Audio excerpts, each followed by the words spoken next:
Bruchim haboim. Welcome everyone. We're about to begin Be'ezras Hashem together on Daf Samach Zayin Amud Beis, the new parak Shavi. The first 6 prokim were dealing with things to do with Erev Shabbos, and therefore even the malachos that we discussed were agav, were by the way, in relation to that which we're talking about for Erev Shabbos. For example, the malach of hoitzah, carrying from one reshus to another reshus, which we dealt with at length, that was because the Mishnah says that a machat may be taken out, a needle might be taken out by a tailor, samuch l'chashecha, on Erev Shabbos. We also learned the malacha of mevashel, cooking. That was agav, the fact that we taught there's something called shihiyah, maintaining a pot on a flame before Shabbos, or hatmana, which is insulating a pot before Shabbos. Similarly, in regards to the malachos of mavir of making a flame on Shabbos, or mechabe, or extinguishing a flame on Shabbos, that was malachos that had to deal with the lighting of neiros before Shabbos. This parak Shvi, discusses primarily the various malachos, beginning with various malachos of the 39 malachos on Shabbos. In regards to the mitzvah of Shabbos, we have 2 mitzvahs, the mitzvah asay and the mitzvah loisa asay. The mitzvah asay of Shvisa, uvayom hashvi shovas, tishbois, you shall rest. The mitzvah loisa asay is loisa asay malacha, don't do malacha.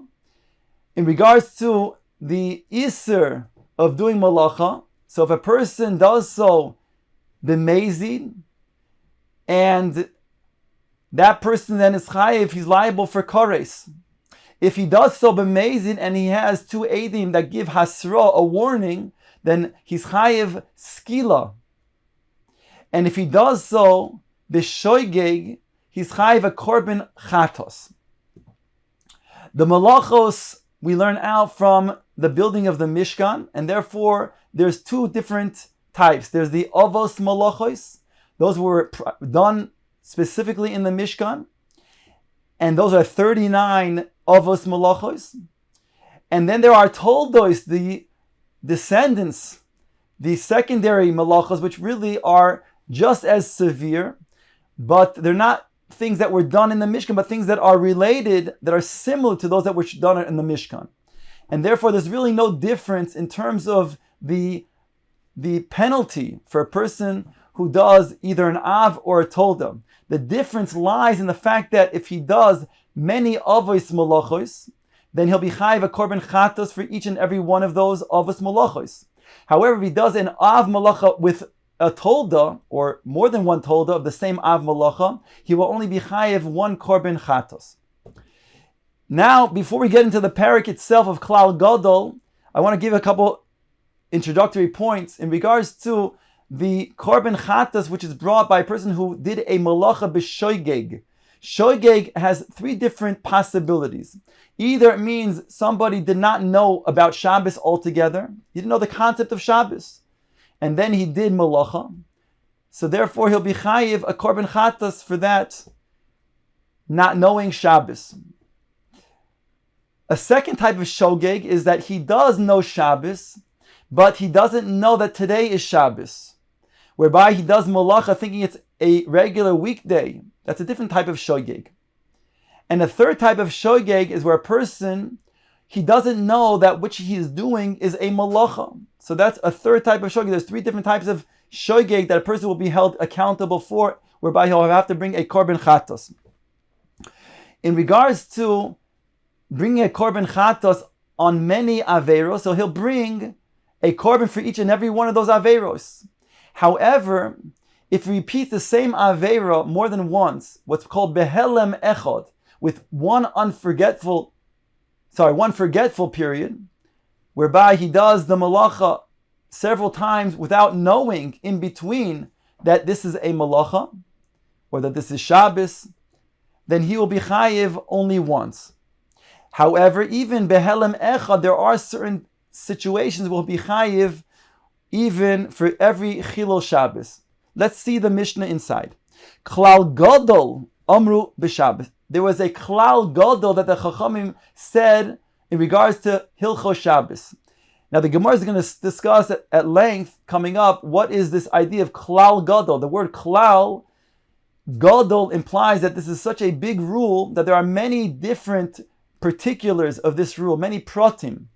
So the Rambam says that klal gadol is an emphasis because in regards to Hilchos Shabbos, it's very severe. If a person were to, like we said before, be mechalo Shabbos b'mezid, he's chayiv the most severe of all punishments. If he has a warning with edim, he's chayiv skila. So therefore, there's an emphasis of klal gadol amur b'Shabbos. Kol hashocheach iker Shabbos v'osa malachos harbe b'Shabbos is harbe. Here, the Mishnah tells us the first type of shoygeg, where a person does not know about Shabbos. He doesn't know about the concept of Shabbos. And that person may have done many malachos over the course of many Shabbosos. Says the Mishnah, Eino chayiv ela chatos achas. He will only be liable to bring one korban chatos. The next case in the Mishnah, a second type of shoygeg. Hayodea ikir Shabbos. The also malachos harbe b'Shabbos harbe. Here, he knows about the concept of Shabbos. Only he makes a mistake in his calculation. He thinks that today, which is Erev Shabbos, is really Shabbos. So therefore, he does malachos on Erev Shabbos, thinking that it's not Shabbos, it's a weekday, it's Friday.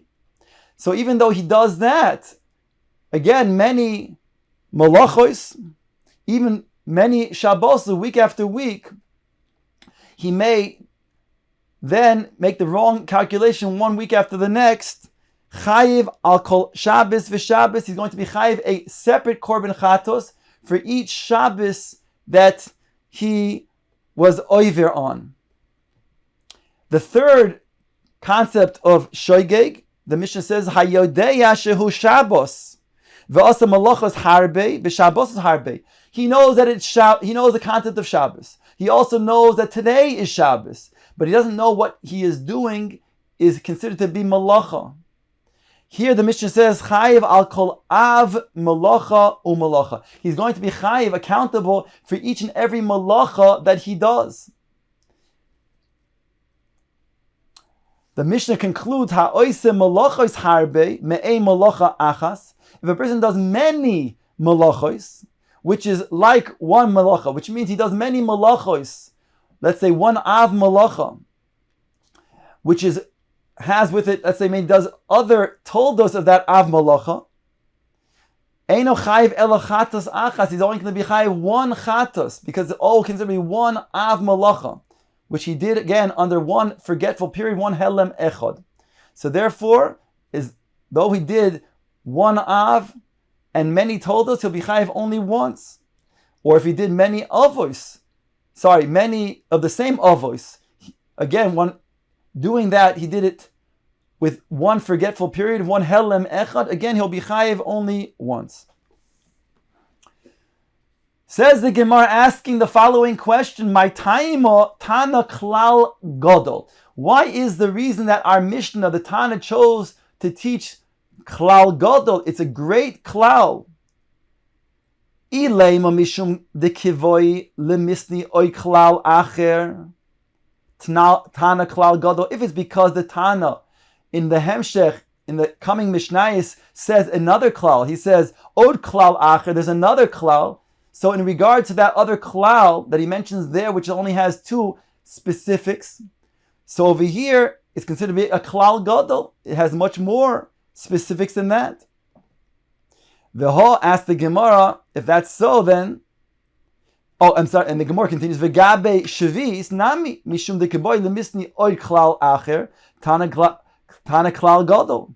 And in Masechet Shvis, it also teaches klal gadol because afterwards it says od klal acher. So again, in reference to the klal acher, it teaches beforehand a klal gadol, which has more specifics.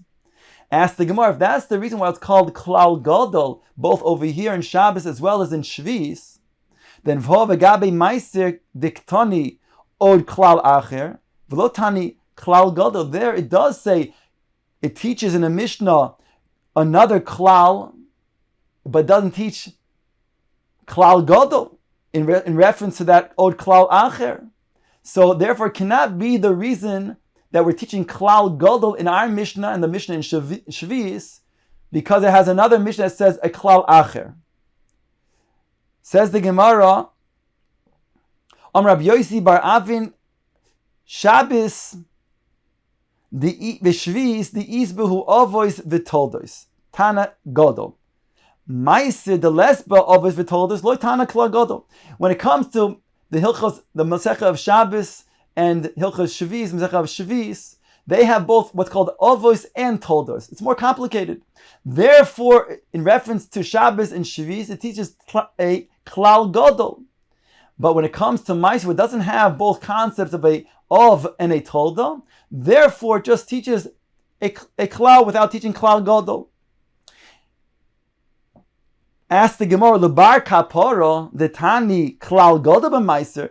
The Tana Bar Kapara in his Tosefta teaches klal gadol even in regards to Ma'aser. My avos and my toldas ika. There's no avos and there's no tildas by Ma'aser, and therefore that cannot be the reason why we say klal gadol not by Shabbos, not by Shvis. Elalav, says the Gemara, Hainu taima gadol oin shel Shabbos yoisem shel Shvis. The reason why it says klal gadol by Shabbos is because there's more opportunity to be transgressing Shabbos than by other things, by Shvis. And therefore, in reference to Shvis, it's called a klal gadol. Similarly, and the Gemara says, explains, the ilu Shabbos isa bein betalush bein b'mechubar. V'ilu Shvis betalush lesa b'mechubar isa. In regards to Shabbos, if let's say you have grain, let's say you have wheat, so the wheat is not only has certain things in regards to the Hilchos Shabbos while it's attached to the ground. For example, you cannot cut it from the ground, you can't harvest it. But it also has halachos, various malachos that regards to detached wheat. So when the wheat is already detached, it's already been cut from the ground, you can't, for example, grind it. That's a different malacha. Whereas when it comes to Shvis, the only things that are prohibited for Shvis, the Kedusha Shvis, are four specific malachos, or are those malachos rather that are specific to those that are attached to the ground. Then it has Kedusha Shvis. If it was already cut before Shvis, then there's no Kedusha Shvis on those produce, on that tevua. And that's in regards to then klal gadol b'Shabbos over the Shvis. But now the Gemara says, v'gadol onshel shel Shvis yoser min ha'maiser. Whereas when it comes to Shvis, that also is called a klal gadol because in reference to the meiser, it also has more opportunity to transgress. The ilu Shvis isa bein b'meichel adam bein b'meichel behema. The ilu meiser b'meichel adam isa b'meichel behema lesa. In regards to Shvis, there's prohibitions against both the meichel for adam and also the meichel for an animal. Whereas when it comes to meiser, only that which is prohibited if it's food that is for the consumption of adam, but not for consumption of behema. So therefore, we have a klal gadol of Shvis in reference to meiser. And the Gemara now explains that Bar Kapar, the Tani klal gadol meiser, and that which Bar Kapar teaches that there's called a klal gadol even in regards to meiser. Gadol einsha shel meiser yosim shel peya. There's more opportunity to transgress meiser than there is peya, and therefore, in reference to peya, it's called a klal gadol. The ilu meiser isa b'te'ena v'yerek. In regards to meiser, there is the transgression that includes in te'ena, in a fig, and yerek, and vegetable.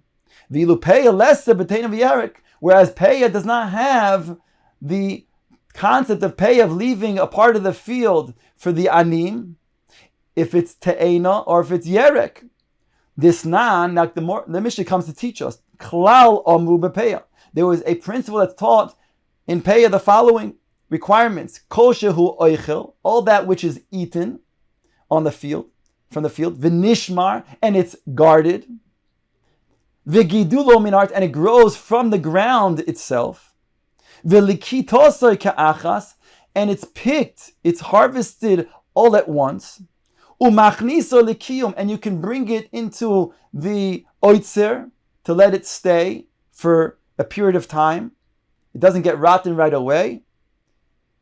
Chayiv b'peya. All of these things are the requirements to be chayiv in peya, to leaving one's field, part of one's field in the corner for the anim. Now the Gemara explains that which the Mishnah just said. Oichel, when it says to eat, lemu'utei svichei sitim v'koitze.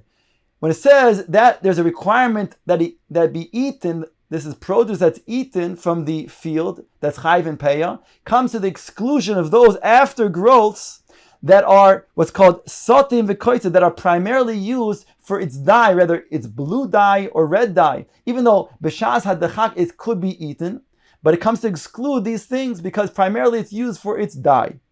V'nishmar, and that's what it requires, that it be protected, to be chayiv in peya. L'mu'utei hefker comes to exclude that which is ownerless, which is potter from peya. V'gidulo min ha'aretz, and that which is growing from the ground, to be chayiv in peya. L'mu'utei kameim betrios, to exclude those things that are mushrooms that do not grow from the ground. They might be on the ground, but their sustenance is not coming from the ground, it's coming from the air. V'likitosoi ka'achas, and that it's harvested all together. L'me'utei te'ena, to exclude te'ena, because te'ena becomes ripened at different times. And therefore, te'ena is excluded from the chiyuv of peya. U'machnisu l'kiyum, another requirement to require peya is that it is able to then be brought into the oitzar, and to be the machzan, to be stayed for a period of time, and won't get bad quickly. L'me'utei yerek, to exclude vegetables. And therefore, all of these are the requirements of peya. V'ilu gabi meiser tnan klal omu b'meiser. There it teaches in regards to meiser. Kol shu oichel v'nishmar v'gidum ha'aretz. Those three things that are taught by peya are chayiv b'meiser. V'ilu likitoso ke'achas umachnisu likiyum lotnan. Where in regards to that it all becomes harvested together, all becomes ripened together. And in regards to that which it says that you can then put it into a machsan, those two requirements are not stated by Meiser. So we see that figs, as well as that which we said that can be put into a machsan for a long time, like doesn't require to machsan for a long time, like yerek, like vegetables. Those are two requirements that are not present when it comes to Meiser, and therefore Meiser is a klal gadol in respect to peya.